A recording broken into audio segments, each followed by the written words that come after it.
for santo, o que acontece? Todo o resto é santo. Nessa noite eu quero falar sobre santificar o início. É sobre essa direção de primícia. Eu queria trazer uma reflexão para a nossa vida hoje, do santificar o início das coisas. Por exemplo, se nós entramos no culto, nós percebemos que a gente vai aquecendo no louvor, né? Já percebeu isso? A gente parece aqueles carros, Perkson, né? Aqueles tratorzão que vai... Daí quem não embala, ninguém segura mais. É os motorzão antigos. Aí depois que ele acelera, vai embora. Só que a gente já tem que chegar quente aqui. Amém? A gente já tem que chegar aqui, ó, na presença de Deus, querendo assim, ó, já ferver diante do Senhor. Eu não preciso ser conduzido durante meia hora para aí eu começar a sapecar. A gente tem que chegar aqui, ó, já fervoroso. Sabe por quê? Porque é a primícia do seu louvor. Amém? É a primícia do nosso louvor. E muitas vezes nós não nos atentamos nisso. Por exemplo, nós acordamos de manhã. O que nós fazemos? Geralmente abrir os olhos, né? Por favor. Ninguém acorda de olho fechado. Depois de abrir os olhos, nós queremos levantar da cama, ir ao banheiro, né? Planejar o dia. Aí eu quero fazer você experimentar algo novo. Amanhã você acorda, abre o seu olhinho e fala: papai, obrigado porque eu estou vivo. Comece com essa primícia no seu dia, sabe? E aí antes de você levantar, fala: Senhor, obrigado porque eu posso andar. Obrigado porque eu tenho saúde. Começa a agradecer, já entregar uma primícia aceitável ao Senhor. Porque a palavra de Deus diz, fala: aquele que ama ao Senhor, busca-o diligentemente. Em algumas traduções, na madrugada, como o pastor Pedro faz. Ele vai lá na madrugada. Mas faz quando você acorda. Depois você chega às 3 da manhã. Vamos começar às 6, às 7. Aí na hora que você acordar, busca o Senhor. A sua vida vai mudar. Isso é primícia. Sabia disso? Isso é uma primícia que você entrega ao Pai. Muitas vezes nós só ficamos preocupados com o mover da oferta, o mover do dízimo. Mas uma primícia, que é a adoração matinal. Tem muitos irmãos que não entregam ela todos os dias. Tem algum dia que você entrega e outros não. Então eu quero desafiar você. De agora em diante, comece a entregar a sua primícia de oração a Deus. Abriu o olhinho. Papai, obrigado porque eu vejo. Sabia que tem pessoas que não veem? Pessoas que não ouvem? Pessoas que não andam, e a gente passa essas coisas despercebidas, sabe? Porque a gente funciona tudo na gente funciona tão bem, e a gente acaba achando que é mais que obrigação do Pai. Mas eu quero falar algo para você: reconheça essa dádiva, que é funcionar bem. Isso é uma dádiva de Deus. Tem pessoas que chegam com 50 anos já com pedra no rim, não sei em qual lugar, e arranca a vesícula igual eu, e faz um monte de coisa. Mas tem gente que vai viver isso durante tanto tempo. Agradeça ao Pai. Amém, igreja? Isso é primícia, em nome de Jesus. Glória a Deus. Mas tem algo que eu quero dizer para você. Sabia que nem tudo que é bom, nem tudo que parece bom é de Deus? Você sabia que nem todas as coisas que são aos nossos olhos coisas legais são coisas de Deus? Por exemplo, quem gosta de... Tem menor aqui? Não? Tá. Quem acha que sexo é bom? Olha, tem um monte de gente que não acha. Vocês não acham mesmo de verdade? Vou perguntar de novo: quem acha que sexo é bom? Amém, eu também. Gosto muito. Se você não é casado, você não gosta ainda. Você vai gostar. Amém? Espero que você não tenha gostado ainda. Nem saiba o que é isso. Se você não é casado. Em nome de Jesus. Mas aqueles que são casados, sexo não é bom? É bom. Mas fora do casamento, é bom? Não. Viu? Nem tudo que é bom é de Deus. Sexo é tremendo. Deus fez lá pra gente grudar ali e pirar o cabeção, né? Pra sair todo mundo alegre, todo mundo estressado. Aí vai pra dentro do quarto, né? Faz e sai de lá: nossa, bom dia, amor, né? As irmãs chegam a dar sorriso: olha como meu marido é lindo. E começa a elogio. Aí é uma graça isso. Mas quando nós fazemos aquilo que é bom fora do plano de Deus, aos olhos do Pai não o agrada, sabe? Então essas coisas que nós precisamos nos atentar. Por quê? Existem dois caminhos diante do Senhor. Um caminho que é bom e um caminho que é mau. Para Deus sempre há esse parâmetro. Sempre há um caminho a ser traçado. Um caminho bom e um caminho mau. Abra sua Bíblia em Provérbios 14, 12.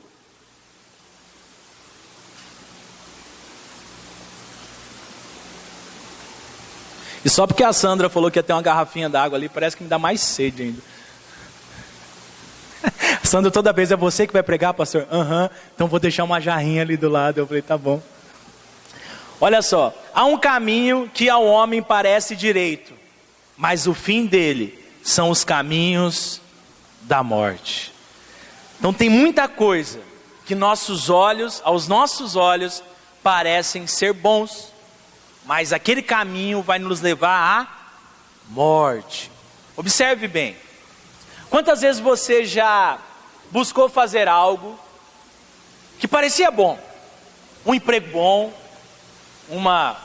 um relacionamento que parecia excelente, ótimo, uma proposta de trabalho boa, que aos seus olhos parecia bons, mas que depois que você passou por aquilo, se tornou morte. Quantos já passaram por essa experiência? Glória a Deus, eu também. Várias vezes eu comecei algo que para mim parecia perfeito, era o sonho, o projeto, era tudo aquilo que tinha de mais perfeito na face da terra, porque a palavra de Deus me dizia isso. Algumas coisas, alguns caminhos, aos olhos do homem parecem bom, mas esse caminho está levando a gente para a morte. Mais uma coisa, Mateus 7, 13 e 14, abra sua Bíblia, vamos mexer na palavra de Deus. Obrigado.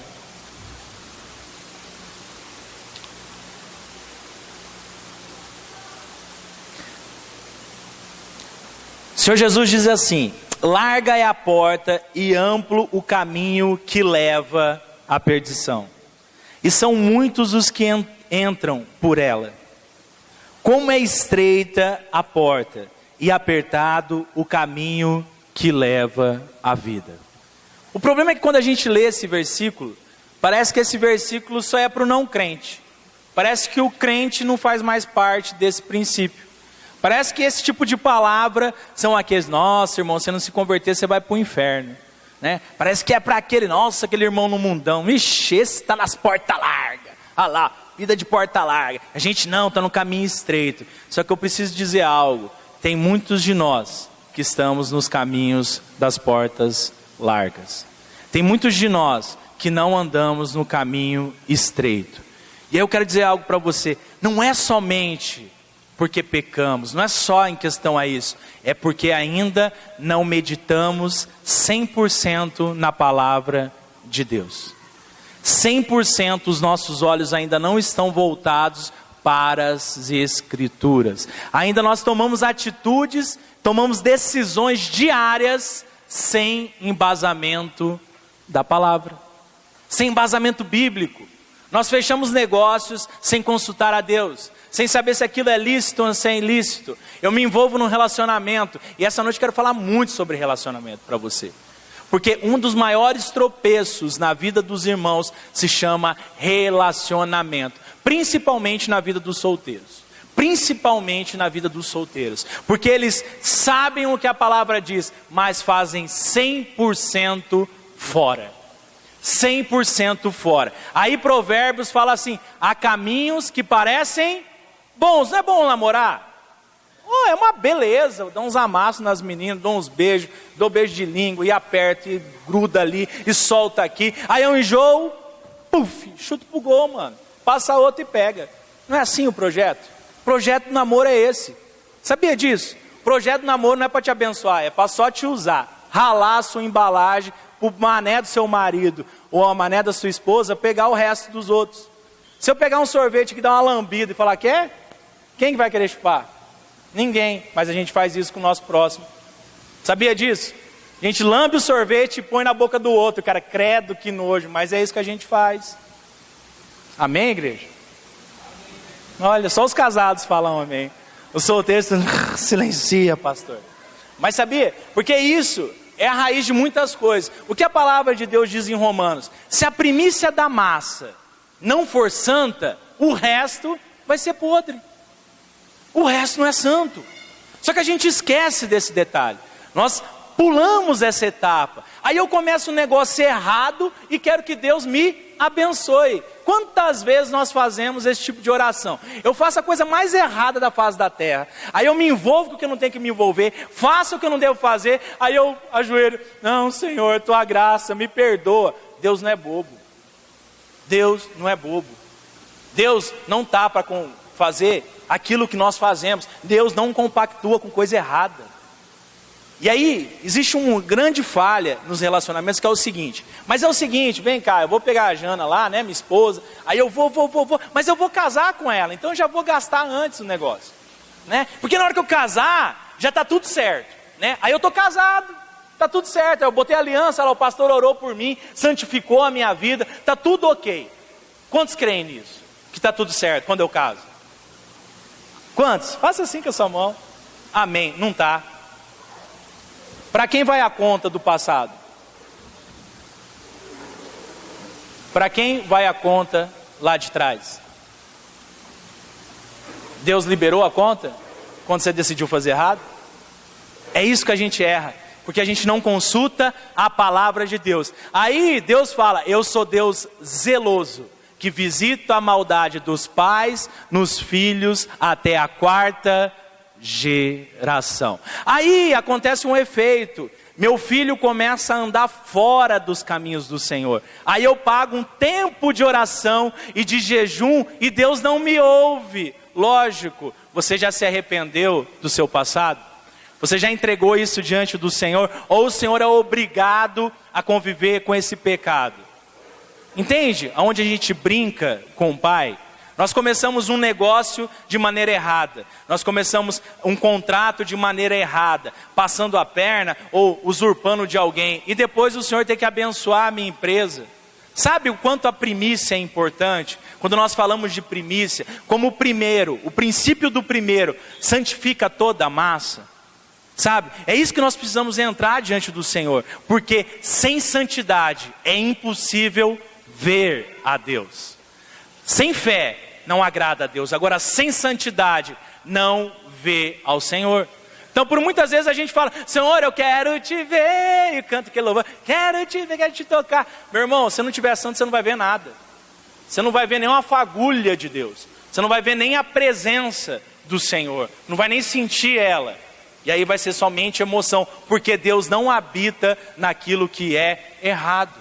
Sabe? Então é isso que a gente precisa começar a entender. Eu quero entregar uma primícia ao Senhor em 2016. A primeira primícia que o Senhor quer é a sua santidade. Amém? A primeira primícia que o Senhor quer da sua vida, irmão, é uma santificação total, não parcial.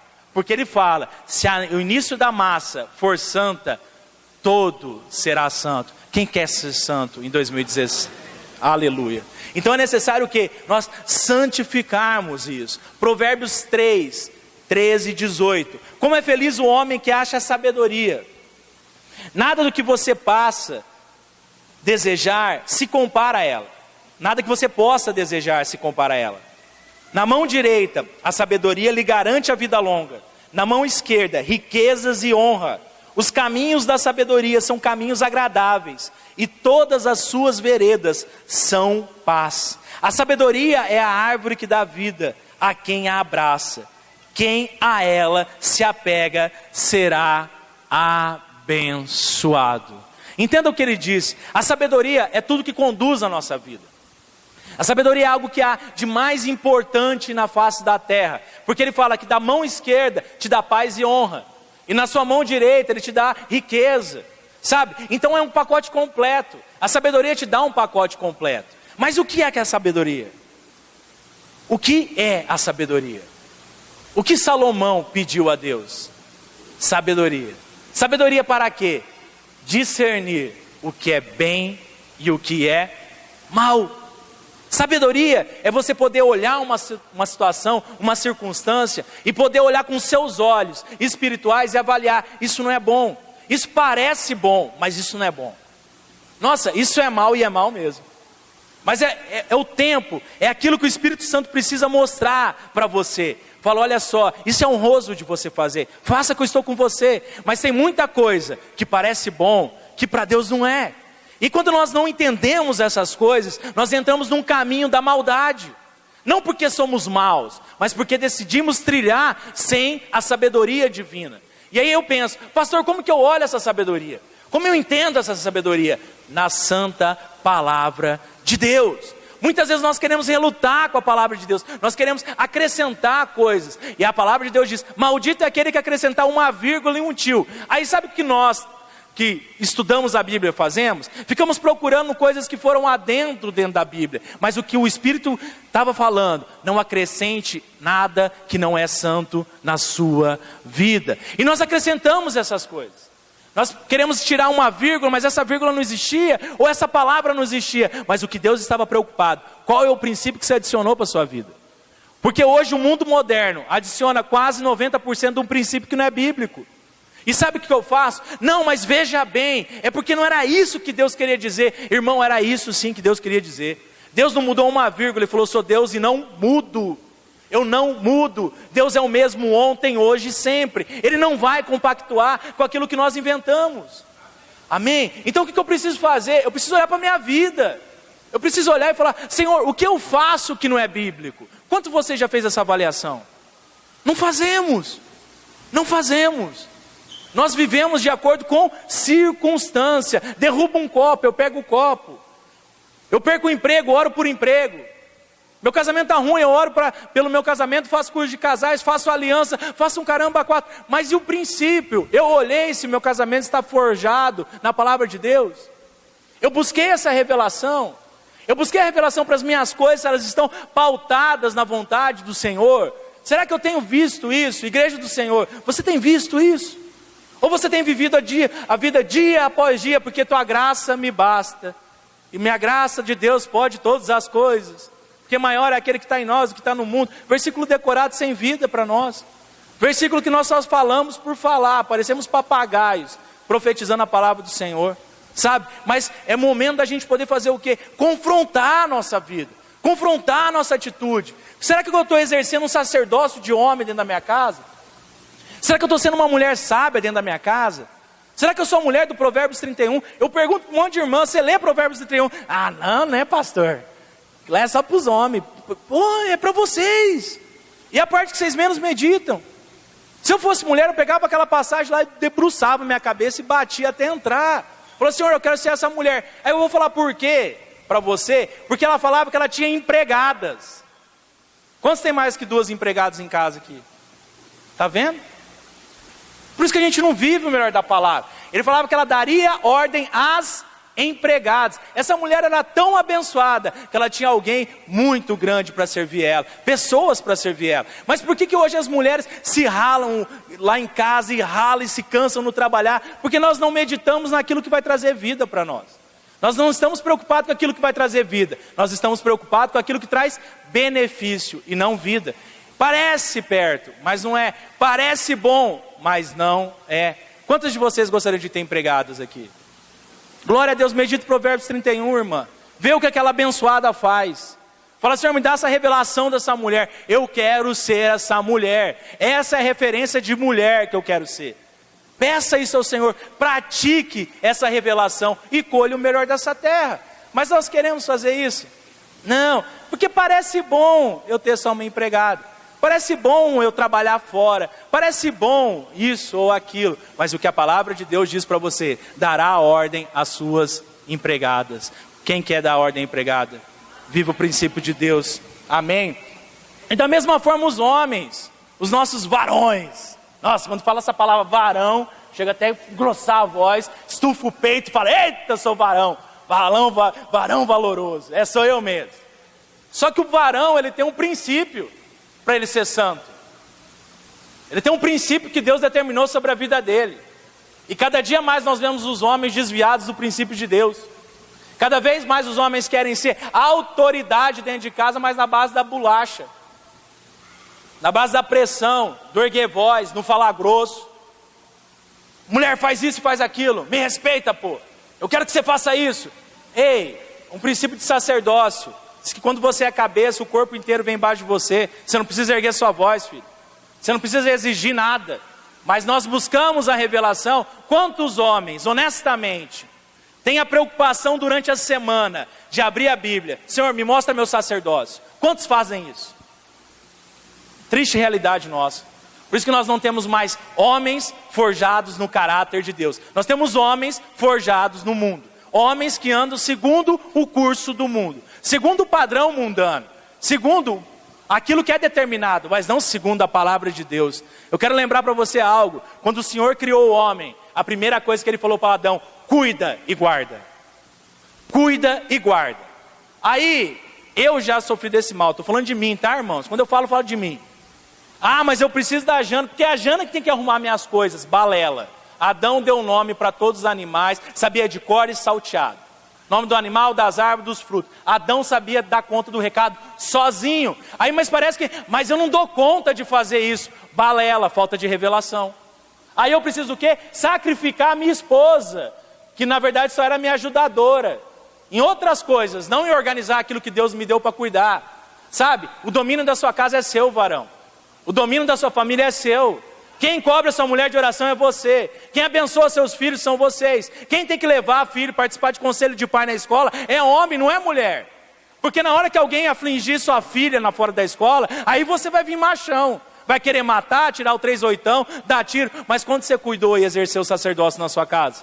Quando seu filho for para droga? Quando que você vai lá reclamar para quem? Para traficante? Porque nós não exercemos sacerdócio. Entende como o sacerdócio é complicado? O sacerdócio é algo que precisa ser realizado diante de nós. Quantos são homens aqui? Glória a Deus. Quantos são pais aqui? Quanto você meditou na palavra de Deus sobre a educação de seus filhos essa semana? Nós precisamos nos confrontar, irmãos. Amém? Porque quando eu santifico a massa, tudo é santo. Quando eu santifico uma parte da minha vida, tudo é santo. Quando isso for primícia para mim, quando a minha família for primícia para mim, quando meus filhos foram primícias para mim, nas minhas orações, nos meus estudos, no meu devocional, toda a minha casa é santa. Amém? Quantos querem ter a casa santa? Estude a primícia sobre a sua vida, filho.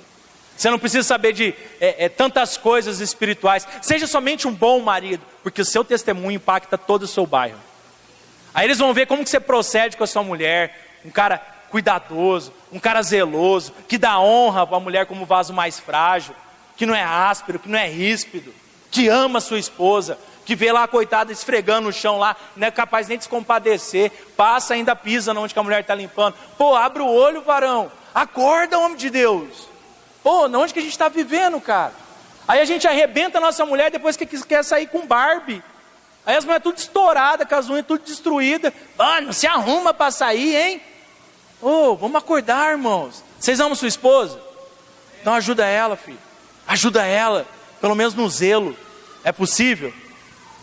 Tá vendo? Cadê as solteiras? Faz assim.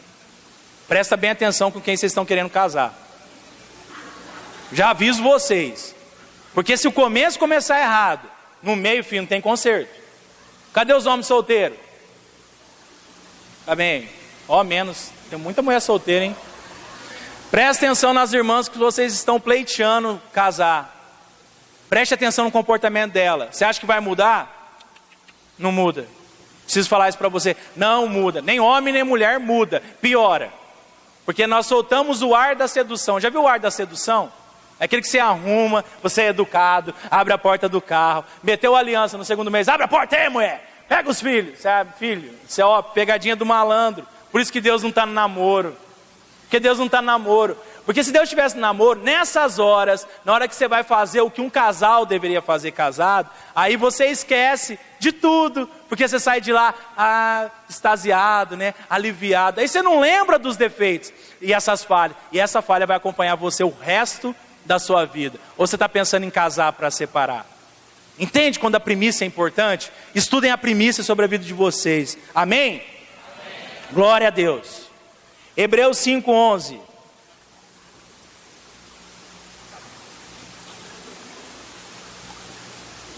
E eu juro que eu preparei um esbocinho tão bonitinho da minha ministração. Está vendo, pastor? Parece que é pegadinha. Eu vim aqui com o maior intuito de passar uma palavrinha legal, mas não dá.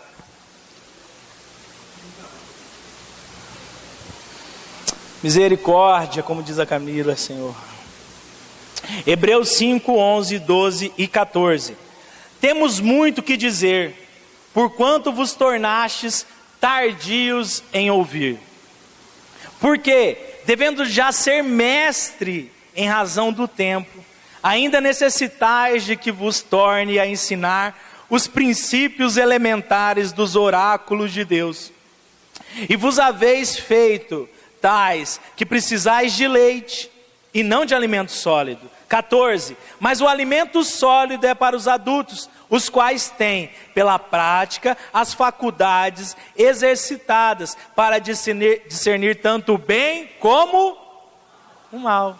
Mais uma vez, entenda o que a igreja estava passando. Paulo falava, eu esperava que vocês já tivessem ouvido tudo o que é básico da doutrina cristã. Mas o que a gente mais vê é que o básico não foi ouvido, que o básico não é colocado em prática, que o princípio do alicerce cristão, ele não é mais exercido dentro de casa. Eu sou louco por dinheiro, eu sou louco por um monte de coisa, mas ser um sacerdote, esse princípio eu não sigo.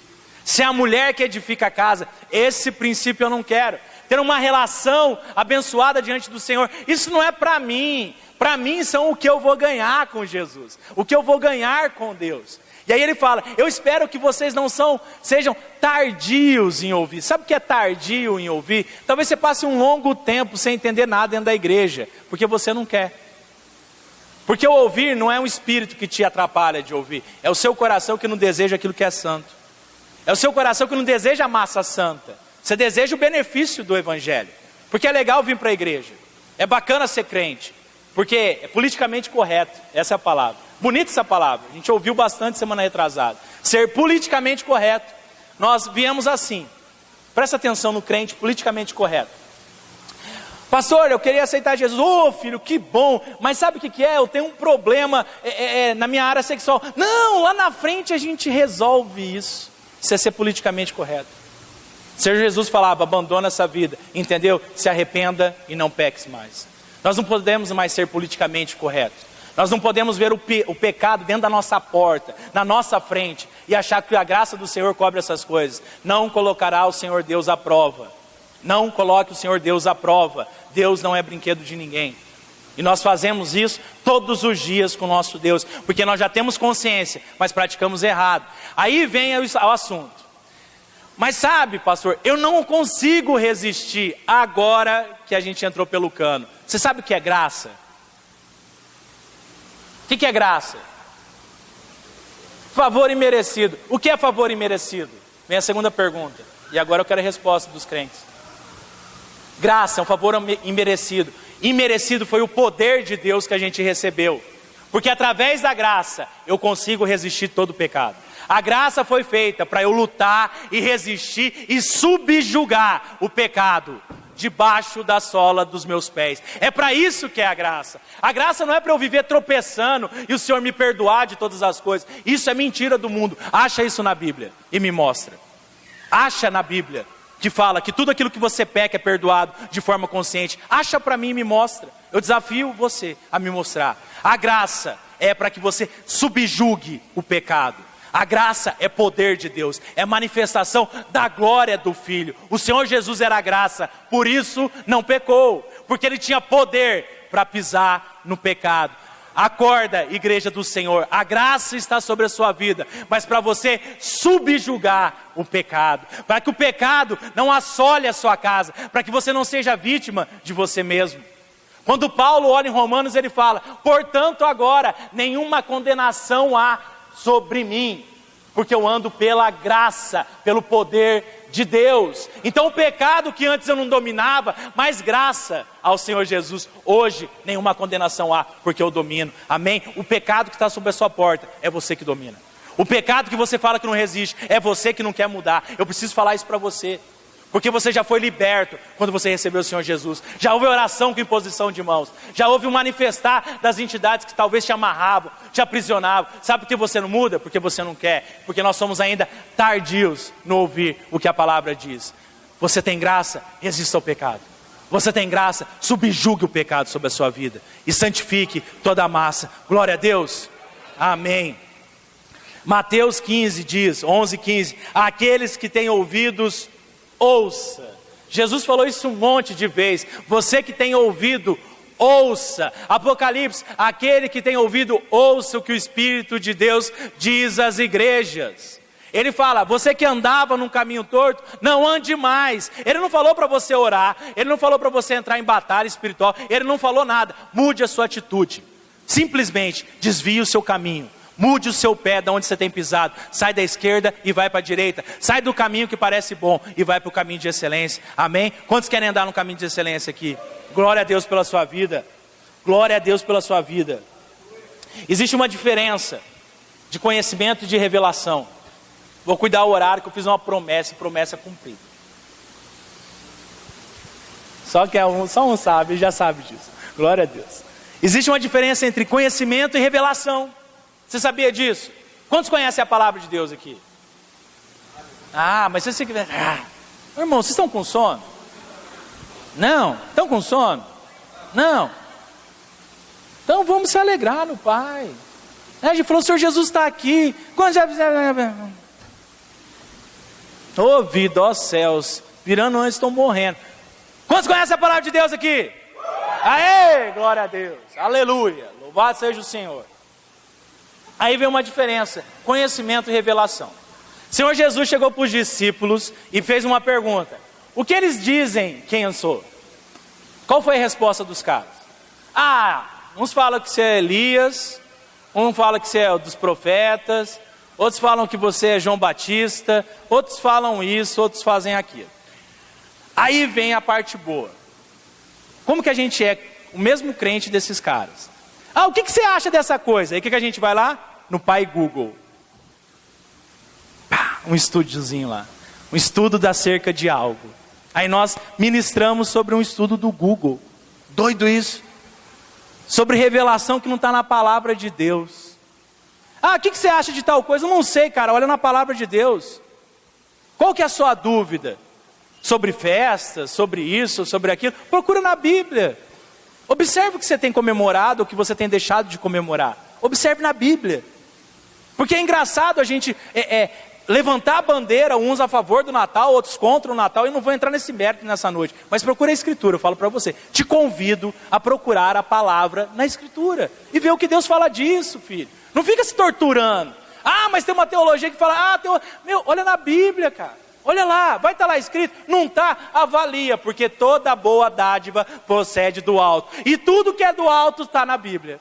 Tudo que veio de Deus está na Bíblia. Fora isso, invento dos homens. Se é para sacrifício de demônios, se não é, outra história. Deus não fala sobre essas coisas. Procure na Bíblia. Porque nós batemos tanto no Natal e comemoramos os dias dos pais e das mães. Qual a diferença? Qual a diferença? Me explica. Nenhuma. Não está na Bíblia. Então está na hora da gente começar a prestar atenção na palavra de Deus. Filho, está com dúvida, olha na palavra. A diferença é que Jesus fala, quem vocês dizem que eu sou? Uns dizem João Batista, outros não sei o quê. Aí Pedro levanta e olha, tu és o Cristo, Filho de Deus. Aí Jesus olha para Pedro e fala, não foi carne e sangue, não foi conhecimento, mas foi o Espírito de Deus que te revelou essas coisas. Glória a Deus. Quem quer ter o Espírito de Deus para revelar as coisas? Procurem na palavra do Senhor. A gente não pode ficar refém daquilo que não está na Bíblia, senão vira maluquice dentro do meio. Quantas igrejas estão divididas por causa desse assunto de final de ano? É uma maluquice. A gente deveria estar santificando 2016 e nós estamos preocupados em pregar doutrina, sei lá de quem, porque Jesus falou, o que deve ser comemorado está na palavra, o que deve ser feito está na palavra, o que deve ser praticado está na palavra. Fora isso, não é de Deus. Fora isso, não procede do Pai. Glória a Deus, igreja. Amém? Porque a gente precisa ter maturidade sobre essas coisas. A gente precisa rejeitar aquilo que é colocado de goela abaixo em nós. Sabe, durante 1000 anos a gente faz uma coisa que não faz sentido, que não tem sentido para Deus, e continuamos praticando. Por quê? Porque nós não vivemos do quê? De revelação. Nós somos crentes com conhecimento. Só conhecimento. E versículo sem revelação não é nada. O que não gera revelação é morte. A palavra mata, mas o Espírito... Então vamos buscar no Espírito. Mas qual que é a minha sede quando eu abro a palavra de Deus? O problema é que a minha sede não está nas coisas espirituais. A minha sede diante de Deus não está em conhecer as coisas que vêm do alto, mas está em ser o quê? Um conhecedor da palavra. Eu quero falar 200 versículos decorados, porque lá em Josué capítulo 3, versículo 19, diz assim: ah, filho, balela, aplica um na sua vida, meu. Aplica um, faz um gerar vida. É importante saber onde está na palavra, mas deixa eu falar algo para você. Aplica um versículo na sua vida, porque aquilo que trazer revelação sobre você, você evangeliza metade dessa cidade. Porque você pode falar: eu vivi isso, entendi isso, recebi isso e faço isso hoje, porque eu ando sobre revelação da palavra de Deus. E aquilo que é morte fez vida. Aleluia! Glória a Deus. É necessário a gente poder entender essas coisas. É necessário a gente entender a vontade do Pai. Se o Pai separou nós para que seja algo revelado a nós. Pai não queria religiosos. Entendam isso, igreja. Pai não quer sua religiosidade. Pai quer a sua revelação, o que Ele tem para você. Amém? Busca a revelação do Pai. Busca a revelação do Senhor. Tiago 16, 16, 17. Meus amados irmãos, não se deixe enganar, toda boa dádiva e todo dom perfeito vem do alto, descendo do Pai das luzes, que não muda como sombras inconstantes. Todo bom, toda boa dádiva vem do alto. E aonde estão registradas as coisas do alto? Na palavra de Deus, na palavra do Senhor. Colossenses 1, 28, nós o proclamamos, advertindo e ensinando a cada um com toda a sabedoria, para que apresentemos todo homem perfeito em Cristo. É necessário nós sermos aperfeiçoados na palavra de Deus, mas o aperfeiçoamento da palavra de Deus é embaixo de revelação. Não sejam dicionários ambulantes da Bíblia. Não sejam um povo que só tem a escritura decorada e nem 1% praticada. Eu quero desafiar você a ter uma primícia nesse ano também. Pegue um versículo e pratique ele esse ano de 2016 inteiro. Eu quero desafiar você a isso. Pegue um versículo na palavra de Deus e fala: esse eu vou praticar 100%. Não vou nem para a esquerda e nem para a direita. Vou firmar meu pé sobre essa revelação e vou andar sobre ela. Quantos têm coragem para isso? Então escolha um versículo em nome de Jesus nessa noite. Fala: Senhor, eu vou andar sobre esse versículo em 2016. Você ama o próximo como a ti mesmo. Eu não sei o que você vai decidir, mas decida algo para a sua vida gerar vida, igreja. Para você não ser tardio a falar, a ouvir. Para que a sua vida seja modificada. É tempo de novo, mas de prática nova. É tempo de andar sobre revelação. A revelação nos impulsiona. O conhecimento nos mata. O conhecimento nos mata, mas a revelação queima aqui dentro. Ó. Revelação queima. É por isso que você vê uns malucos que vão fazer sopão de madrugada, viaja lá para a África, porque tiveram revelação de algo. Agora, quando eu não tiver revelação de algo, eu vou ficar sentado analisando.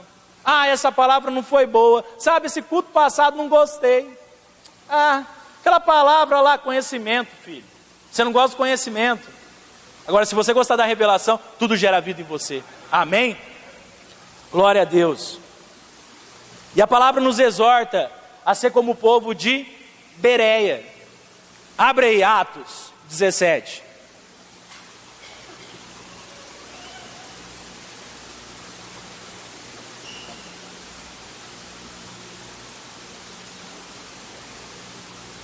(17:11) Entretanto, o povo de Bereia tinha a mente mais aberta do que a de Tessalônica, de modo que ouviram com mais interesse a mensagem. Chama o caminhão-pipa. E investigavam dia a dia as Escrituras, para conferir as declarações de Paulo e Silas, a fim de ver se realmente elas eram assim. Esse povo conferia tudo o que era ministrado, para ver se procedia de revelação da palavra de Deus. A nossa igreja não só essa igreja, a igreja do Brasil, a igreja do mundo, quantos trazem uma anotação nos cultos? Como você vai ter revelação durante a semana? Como Deus vai testificar algo que foi dito nessa noite para você durante a semana? A não ser que você tenha uma técnica de armazenamento que ninguém tem até hoje no mundo. Que eu decorei todos os versículos, sei todas as palavras e lembro todo o contexto que foi dito. Igreja, sejam bereanos, sabe? Nós sentamos na igreja, assim,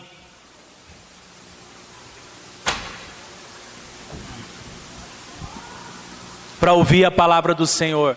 Quem tem sede e fome, experimenta chegar com um prato de comida na onde não tem comida e olha o comportamento de como as pessoas vão ficar. Qual é a sua sede para a palavra de Deus? O Senhor te pergunta essa noite. Qual é a sua sede por mim? O Senhor quer saber. Qual é a sua sede pela minha revelação? É essa sede que se apresenta como um satisfeito? Porque o satisfeito, depois de comido, para quem é aquele que entende a linguagem corporal, ele tende a debruçar, porque ele está cheio e farto. E se nós estamos então cheios e fartos, por que não temos gerado obras? Por que não temos manifestado os talentos de Deus na nossa vida? Será que nós somos o que multiplica os talentos ou os que enterram? Foi falado sobre primícia. Eu quero falar algo para você. O Senhor Jesus deu um talento na mão de cada um de vocês que está sentado aqui. Um talento o Senhor Jesus deu para vocês, para cada um de vocês. E eu quero perguntar algo. O que você tem feito com este talento? Porque quando você pensa na base de conhecimento, você não traz para a coisa espiritual. Aí você se sente incapaz, impróprio, imperfeito, ainda não pronto para realizar. Mas o Senhor não é criança, não é moleque, para dar talento na mão daquele que não pode multiplicar. Você é um multiplicador desse talento, filho. Eu preciso falar isso para você. Você é um multiplicador do talento de Deus. Só falta você querer fazer isso.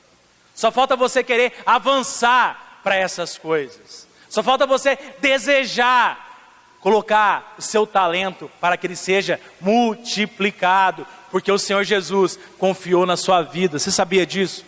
Você sabia que Deus confiou na sua vida? Você sabia que mesmo quando você ainda não se achava em lugar nenhum, um perdido, Jesus olhou e falou: cara, eu confio nesse cara, eu vou provar para o mundo que ele pode ser diferente. Jesus falou isso para você. Jesus fala todo dia isso para você. Mas sabe o que nós temos feito? Andado em conhecimento. Enquanto você olhar conhecimento, você vai sempre se achar incapaz, porque tem alguém que conhece mais que você. Sempre que você andar sobre conhecimento, tem pessoas que têm como ler a Bíblia 24 horas por dia. Tem gente que consegue ler a Bíblia 10 horas. Se você ler só meia hora, você vai perder para esse cara. Ele vai ter mais conhecimento que você. Só que nós não andamos sobre conhecimento, nós andamos sobre revelação de Deus. Amém? O que o Senhor tem revelado ao seu coração? O que o Senhor tem te impulsionado? Se coloque de pé em nome de Jesus.